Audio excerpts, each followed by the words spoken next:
یہ دنیا کے سامنے حضرت امام نے اپنا اسوہ رکھا کہ یہی تو پیغام میں دینے آیا ہوں، یہی تو جو ہے وہ تحریر میں نے کربلا کی ریت پر اپنے خون سے رقم کرنی تھی کہ یہ سر کٹ سکتا ہے لیکن جھکے گا تو صرف اپنے مالک کی چوکٹ پہ جھکے گا، یزید کے سامنے یہ سر جھک نہیں سکتا ہے۔ تو حضرت امام حمام رضی اللہ تعالیٰ عنہ نے کربلا کے تپتے ہوئے ریگزار میں جب 72-73 لاشیں خیموں کے سامنے پڑے تھے اور اتنے زخم کلیجے پہ تھے، راوی کہتا ہے کہ جب آپ کی قمیض اتاری گئی تو 113 سوراخ اس میں تیروں کے تھے، 33 زخم نیزوں کے تھے، 34 گھاؤ تلواروں کے تھے، اتنے زخم جسم کے اندر اور جسم چور ہے زخموں سے۔ لیکن حضرت امام حسین نے جب پیشانی سجدے میں رکھی تو آخری لفظ یہ تھے، اللہم رضن بقضائکا وصبرن علی بلائکا تسلیما لامرکا سبحان ربی العالی۔ مالک تیری تقدیر پہ راضی ہو گیا ہوں، مالک زخم سے پہ بھی میں مسکرا رہا ہوں، مالک تیری طرف سے جو دکھ آئے میں نے ان کو قبول کیا، جے سونا میرے دکھ وچ راضی تو میں سکھ نو چلے ڈاواں، مالک میں سب کچھ قبول کیا، حسین تیری رضا پہ راضی ہے، میرے مالک تو بھی بتا تو بھی حسین پہ راضی ہوا ہے کہ نہیں ہوا ہے۔ آواز آ رہی تھی اس پیاسے پر علی شیر خدا کو ناز ہے، اس نواسے پر محمد مصطفیٰ کو ناز ہے، اوروں نے بھی سجدہ کیا پر اس کا عجب انداز ہے، اس نے وہ سجدہ کیا جس پر خدا کو ناز ہے۔ اے حسین ابن علی تم پر سلام، نازش آل نبی تم پر سلام۔ آج لہجہ بھی دم توڑ رہا ہے اور سورج بھی درد غروب سے زرد ہو رہا ہے، وقت کے دامن میں گنجائش نہیں کہ میں اس مضمون کو چھیڑوں، آؤ ہم سلام کرتے ہیں۔ یہ سورج سامنے چمک رہا ہے، میں یہاں بیٹھا سوچ رہا تھا کہ ہم نے تو نہیں دیکھا، اے سورج دوپہر کا وہ منظر تم نے تو دیکھا تھا جب کربلا میں حسین کا سر کٹا تھا، جب گھر لٹا تھا، جب خیموں کو آگ لگی تھی، جب سکینہ رو رہی تھی اور جب گھوڑا خالی پلٹا تھا اور سکینہ پوچھتی تھی گھوڑے تو خالی آ گیا ہے، حسین کہاں چھوڑ آیا ہے۔ آج یہ سورج یہ چمک چمک کے وہ ہمیں کہانی سنا رہا ہے اور ہمیں پیغام دے رہا ہے کہ نبی کے نام پہ حسین نے تو سر کٹا دیا، آج تم کہتے ہو دین پہ چلنا بڑا مشکل ہے، تم شور ڈال رہے ہو، جن کے لیے مسجدوں میں قالین بچھے ہوئے ہیں، گرم پانی دستیاب ہے اور ان کے لیے مسجدوں میں آسائشیں موجود ہیں، اور پھر بھی وہ کہتے ہیں دین پہ چلنا بڑا مشکل ہے۔ ذرا دیکھو حسین ابن علی کو سجدے میں سر رکھ کے، پیشانی رب کے حضور رکھ کے حسین ابن علی کہہ رہے ہیں مالک میں سر کٹا کے بھی تیرے حضور حاضر ہوں اور تجھ پہ راضی ہوں، تو بھی بتا کہ تو بھی حسین پہ راضی ہے یا نہیں ہے۔ اے حسین ابن علی تم پر سلام، نازش آل نبی تم پر سلام، تم پہ لاکھوں رحمتیں لاکھوں سلام، اے شہیدان محبت کے امام، لالا گوں لالا بدن لالا چمن، اے چمن اندر چمن اندر چمن، زندگی ہی زندگی تیری حیات، اے حیات اندر حیات اندر حیات، افتخار ملت بیضا ہے تو، رب کعبہ کی قسم یکتا ہے تو، فخر کا دل میں دریچہ باز کرنا چاہیے، جن کا تو آقا ہے ان کو ناز کرنا چاہیے۔ آج ہم ناز کرتے ہیں حسین ابن علی پہ، ہم آ حسین والے نہیں ہیں، ہم واہ حسین والے ہیں۔ واہ حسین تیری عظمت کو سلام، اتنے زخم کلیجے پہ ہو تو کھڑا نہیں ہوا جاتا، لیکن جبر کے خلاف کتنی قوت سے کھڑا ہے۔ حسین ابن علی نے اپنا نمونہ لوگوں کے سامنے رکھنا تھا۔ اقبال کہتا ہے سرخ رو عشق غیور از خون او، شوخی این مصرع از مضمون او۔ یزید مٹ گیا، یزید کا نام مٹ گیا، اس کا تشخص مٹ گیا، حسین کل بھی زندہ تھا، حسین آج بھی زندہ ہے۔ مرتا تو وہ ہے جس کی فکر مر جائے، مرتا تو وہ ہے جس کا نسب العین مر جائے، مرتا تو وہ ہے جس کا مشن ختم ہو جائے۔ حسین کا نسب العین زندہ، حسین کی فکر زندہ، حسین کا مشن زندہ، حسین زندہ، حسین کا نانا بھی زندہ۔ آج بھی ہزاروں کروڑوں اربوں انسان حسین کا نام لے کے جی رہے ہیں۔ میں کہتا ہوں اگر کوئی یزید کا نام بھی لیتا ہے تو وہ سر جھکا کے دیتا ہے۔ کیسا تمہارا لیڈر ہے جس کا نام لیتے ہوئے بھی تمہیں شرم آتی ہے؟ نام لینے سے پہلے سر جھکاتے ہو، نام لیتے ہوئے پسینہ پسینہ ہوتے ہو، نام لینے کے بعد منہ چھپا لیتے ہو۔ تمہیں اپنے قائد اور اپنے لیڈر کا نام لیتے بھی شرم آتی ہے، اور جب ہمارے لبوں پہ نام حسین آتا ہے ہمارا قد اونچا ہو جاتا ہے، ہمارا سر فخر سے بلند ہو جاتا ہے۔ فخر کا دل میں دریچہ باز کرنا چاہیے، جن کا تو آقا ہے ان کو ناز کرنا چاہیے۔ تو حسین ابن علی نے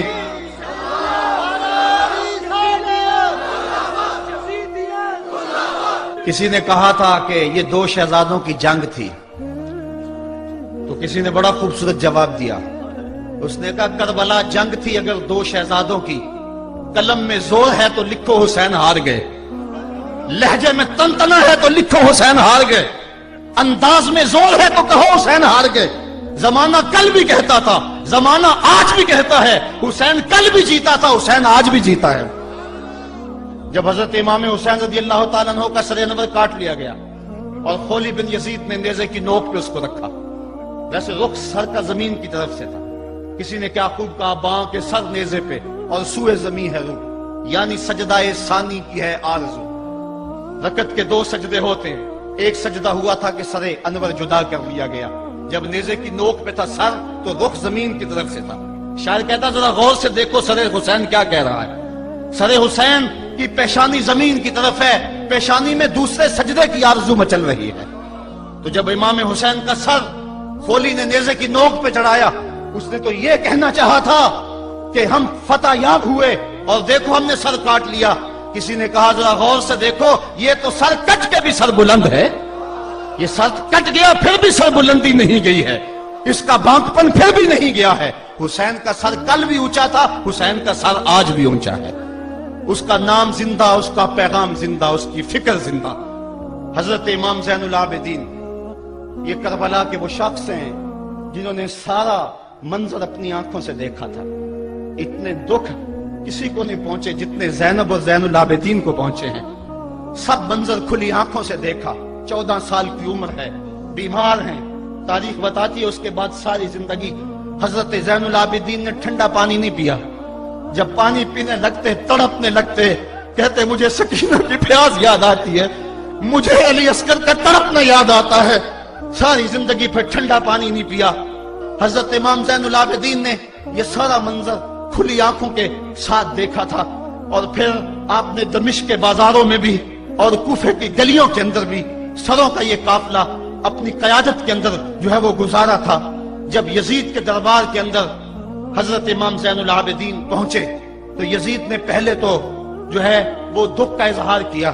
بعض لوگ یہاں سے یزید کی بریت کا اعلان کرتے ہیں.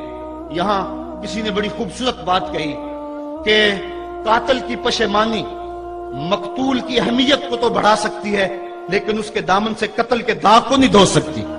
تو اس نے یہ سب کچھ کیا، یہ بس اس کے ٹسلے تھے جو وہ بہانے لگا. لیکن بعد میں اس نے حضرت امام حسین رضی اللہ تعالی عنہ کے دانتوں کے اوپر جو ہے وہ چھڑی مارنا شروع کر دی. تو حضرت ابو برزہ اسلمی صحابی رسول وہاں موجود تھے، وہ کھڑے ہو گئے، اٹھ گئے، بدن کانپتا ہے ان کا. کہنے لگے ظالم ارفع قدیبہ کا، یہاں اپنی چھڑی ہٹا لے. میں نے اپنی ان آنکھوں سے دیکھا ہے کہ کان رسول اللہ صلی اللہ علیہ وسلم یلفمہ، حضور نے ان ہونٹوں کو خود چوما ہے. تو یہ کہہ کہ آپ دربار سے نکل گئے اور روتے تھے اور آپ کے بدن پہ کپکی بھی تاری تھی. بعد میں یزید نے کہا حضرت غلطی ہو گئی اور یہ میں نہیں چاہتا تھا، بتائیں آپ کی کوئی شرط ہو. تو آپ نے فرمایا میری 4 باتیں مان لو. ان 4 باتوں میں ایک بات یہ تھی کہ سر حسین اور سر شہیداں ہمارے سپرد کر دو تاکہ ہم کربلا جا کے ان کی تدفین کر سکیں. دوسری یہ تھا کہ ہمیں مدینہ حفاظت سے پہنچا دو. تیسری شرط یہ تھی کہ مجھے جو ہے وہ جمعے کا خطبہ دینے کی اجازت دو آج دمشق جامع مسجد کے اندر. چوتھی بات آپ نے یہ فرمائی کہ قاتلان حسین جو ہے وہ میرے سپرد کرو. اس نے کہا ہاں کون ہے قاتل حسین کا؟ لوگوں نے کہا خولی ہے. خولی نے کہا میں نے قتل نہیں کیا، یہ سنان بن انس نخی نے کیا ہے. سنان بن انس نخی کو کہا ہاں تو بتا. کہنے لگا میں قتل کیوں کرنا تھا، یہ تو شمر ذل جوشن نے کیا ہے. شمر ذل جوشن کو کہا تو بتا. کہنے لگا میں نے قتل نہیں کیا، میرا کون سا حسین نے کچھ بگاڑا تھا، قتل اس نے کیا ہے جس کی حکومت کو خطرہ تھا. تو یہ ہے وہ ہے قاتل حسین کا. اب یزید کہنے لگا تمہاری یہ شرط تو میں پوری نہیں کر سکتا، یہ بات تو پوری نہیں کر سکتا، اب خطبہ دے لو. اب حضرت امام زین العابدین خطبہ دینے کے لیے کھڑے ہوئے. خطابت تو اس گھر کی لونڈی ہے، جب یہ بولتے ہیں تو حکمت کے موتی دولتے ہیں. جو ہی امام زین العابدین کھڑے ہوئے، 14 سال عمر ہے اور دمشق کی جامع مسجد ہے. یزید بھی بیٹھا تھا، یعنی سلطنت بھی تھے، عوام کا بھی ہجوم تھا. جب آپ نے خطبہ شروع کیا لوگ زاروں کے تار رونے لگے، اور آپ نے اہل بیت کے مناقب جب لوگوں کے سامنے رکھے تو یزید گھبرا گیا کہ کہیں لوگ میرے گریبان تک نہ پہنچے. اس نے مؤذن کو اشارہ کیا جلدی جلدی اذان پڑھو. تو جب اس نے کہا اللہ اکبر اللہ اکبر تو حضرت شہزادہ زین العابدین نے کہا کہ اس کے اندر کوئی شک نہیں کہ اللہ سب سے بڑا ہے. جب شہادتین کا کہا اشہد ان لا الہ الا اللہ، حضرت امام زین العابدین نے اس کے جواب کے اندر کہا ہاں ہاں اللہ کے علاوہ کوئی معبود نہیں ہے، اس کی گواہی ہم نے خون سے دی ہے، ہم نے اپنے لہو سے دی ہے اس کی گواہی. اور پھر اس کے بعد جب اشہد ان محمد رسول اللہ پہ لفظ آئے تو حضرت امام زین العابدین نے کہا یزید دیکھ اب اذان کے اندر تیرے نانے کا نام ہے یا میرے نانے کا نام ہے؟ آج بھی منبر پہ میرے نانے کا نام ہے. تو یزید مر گیا، اس کا نام مر گیا، اس کا تشخص مر گیا. حسین کل بھی زندہ تھا، حسین آج بھی زندہ ہے. حسین کربلا کے تپتے ہوئے ریگزار میں بھی زندہ تھا، کوفے کے بازار میں بھی زندہ تھا، اور دمشق کی جامع مسجد میں بھی زندہ تھا، مدینے میں بھی زندہ، مکے میں بھی زندہ، کابل میں بھی زندہ، کندھار میں بھی زندہ، قلعہ جنگی میں بھی زندہ، تورا بورا میں بھی زندہ، موصل میں بھی زندہ، بغداد میں بھی زندہ، غزہ کی پٹی میں بھی زندہ، فلسطین میں بھی زندہ. آج حسین کی زندگی اور حسین کا باقپن دنیا کو بتا رہا ہے، بش کو بتا رہا ہے تیرے منہ پہ تماچا حسین مارے گا. زمانہ بتائے گا کہ حسین کل بھی زندہ تھا، حسین آج بھی زندہ ہے. حسین کی فکر لے کے اٹھو اور پوری دنیا پہ چھا جاؤ اور زمانے کو بتاؤ کہ ہم حسین ابن علی کے سپاہی ہیں. صرف محرم کے دن آنسو بہا لینے سے کچھ نہیں ہوگا. کیا صرف محرم حسین کا مہینہ ہے؟ نہیں، سب پورا سال حسین کا ہے، پوری زندگی حسین کی ہے، پورے زمانے حسین کے ہیں. یہ صرف عاشور کا دن یا عاشور کی شب ہی حسین کی نہیں، سارے زمانے حسین کے ہیں. کل بھی حسین کا تھا، آج بھی حسین کا ہے، کل بھی حسین کا ہوگا. آؤ اٹھیں، قرآن کو لے کر کے حسین ابن علی نیزے کی نوک پر بھی چڑھ کے قرآن سنایا، اور آج ہم اسی قرآن کی دعوت کو لے کر کے اٹھیں اور حسین ابن علی کے پیغام کو گھر گھر